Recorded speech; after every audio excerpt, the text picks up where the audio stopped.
nosotros estamos terminando, vamos a imprimir ahorita en fin de año un atlas del conflicto armado en Colombia, que incluye precisamente algunos capítulos sobre los problemas de la droga en Colombia. Y una de las situaciones hay varias cosas que han cambiado. Efectivamente el Caribe se convirtió durante tal vez los últimos 15 años en el espacio, digamos, predilecto para el tráfico de drogas hacia Estados Unidos. Ya en los años 2016, 2017, por ejemplo, el país de España, en la prensa internacional había denunciado la proliferación de pistas clandestinas en Venezuela, son muchísimas, por supuesto con una fuerza aérea venezolana que no intercepta y que no hace mayor cosa. La droga sale de Colombia, llega a todas esas pistas clandestinas y de allí salen avionetas hacia América Central, Honduras, principalmente Guatemala, y de allí pues sigue su tránsito hacia México y hacia Estados Unidos. Eso fue un momento, pero la situación del mercado de narcóticos en Estados Unidos también ha cambiado mucho. Ha habido un aumento de la oferta y un estancamiento, seguramente tal vez disminución de la demanda, total que el mercado norteamericano pues ya no absorbe toda la producción, y ha habido también un viraje muy fuerte hacia Europa.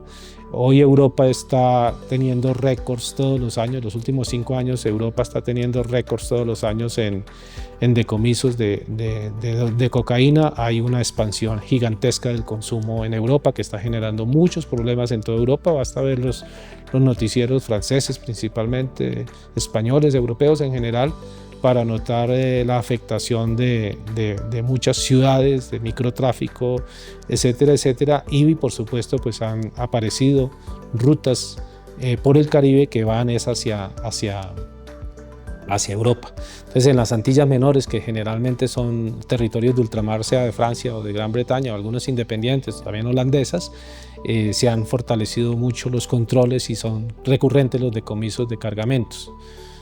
Entonces, digamos, en términos de la pregunta, sí, el Caribe, por supuesto, da acceso a los grandes mercados, ¿no? Da acceso a Norteamérica y da acceso a Europa, y eso lo han aprovechado mucho los traficantes de drogas. En el Pacífico también, eso lo tiene muy bien documentado la Armada Nacional, de todas las rutas de tráfico que hay de Nariño y Cauca, e incluso del Chocó también, pero esa es esencialmente para el mercado norteamericano.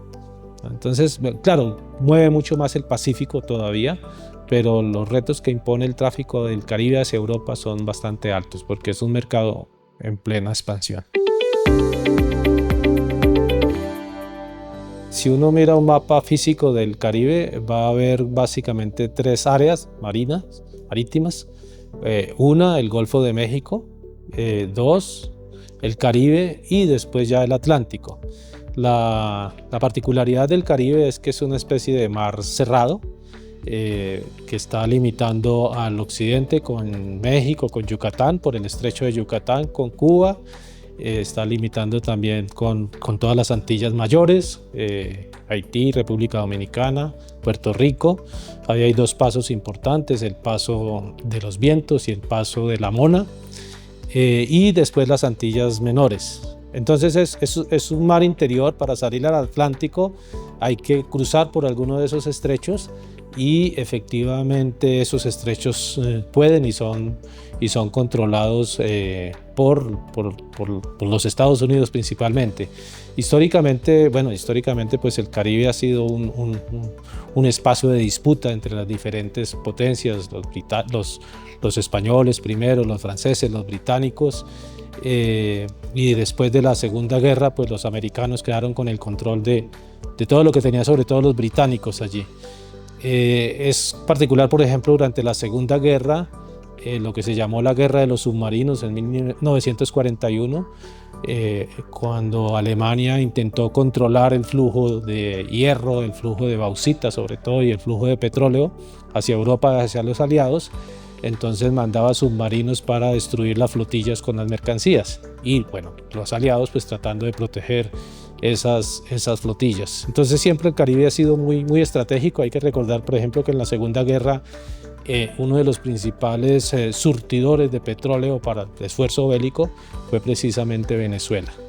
La región tiene abundantes recursos naturales, pero digamos el mar en sí es un recurso en el sentido de que la navegación marítima permite la movilización de grandes cantidades de mercancía. Hay que recordar que cuando se masifica la navegación marítima en el siglo XVII, realmente hay un salto del desarrollo capitalista precisamente porque por mar se pueden mover cantidades enormes que no es posible por tierra y que tampoco es posible, por supuesto, por aire, porque es sumamente costoso. Pero aparte de eso, también el Caribe tiene recursos abundantes, recursos minerales. Jamaica, por ejemplo, tiene yacimientos muy importantes de bauxita. Venezuela con sus cuencas petrolíferas, al igual que Colombia, América Central, algunos recursos mineros, pero también agrícolas, e igual el caso de México. Entonces es una zona estratégica por la abundancia de recursos y porque estos recursos se pueden movilizar a través del mar y del océano Atlántico hacia otras regiones del mundo, particularmente hacia Europa. Por el Caribe pues están las rutas marítimas, están una gran parte del cableado de comunicaciones, que además tiene ya bastantes años, o sea, tiene más de 120 años que se hicieron los primeros cables.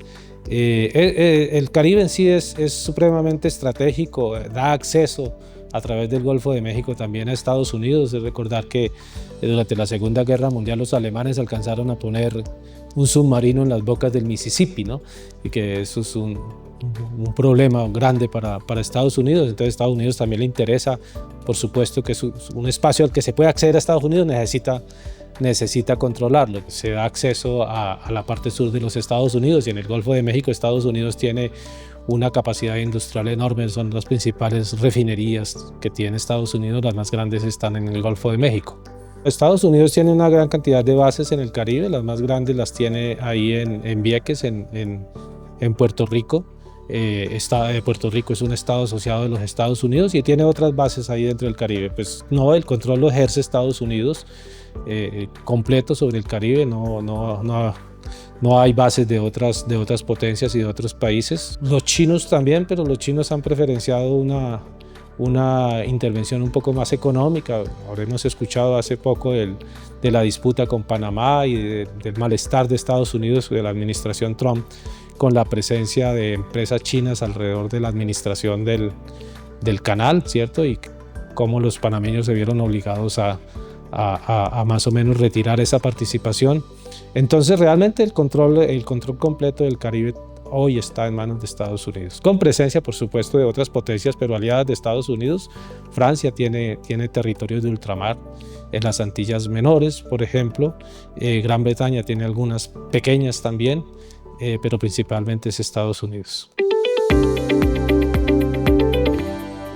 Colombia tiene una vocación caribe, o sea, Colombia tiene unas altas potencialidades en el Caribe de desarrollo económico, de mercados.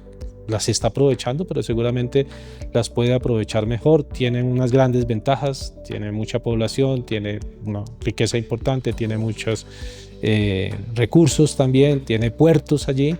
En ese sentido, la mirada, digamos, de la geopolítica del Caribe es un asunto muy relevante y de mucho interés para Colombia. Nosotros en Colombia nos es difícil ver la dimensión misma del país. Colombia no es un país menor, no es un país pequeño. Si lo ve en contexto de Caribe, por ejemplo, Colombia es la tercera economía después de Estados Unidos, México. Es la tercera economía, es una economía grande en comparación con las regionales. Colombia proyecta poder, digamos, hacia América Central y hacia el Caribe. Hay muchas empresas colombianas, el sector bancario está presente en gran parte de Centroamérica. Y Colombia tiene alianzas estratégicas muy importantes con muchos países de la región, que las compite un poco con Venezuela. Una de las razones también no son solamente razones ideológicas, las disputas previas que tenía Colombia con Venezuela, sino también son disputas alrededor de la hegemonía en América Central. Y Colombia tiene un rol importante, tiene una armada grande comparada con la de los otros países, y tiene incluso un interés de presencia y de y de proyección incluso más alto que México, que siempre se ha mantenido muy como al margen de los problemas de América Central y del Caribe. Colombia es mucho más incisivo, digamos, en términos geopolíticos hacia esa región, o lo ha sido por lo menos históricamente.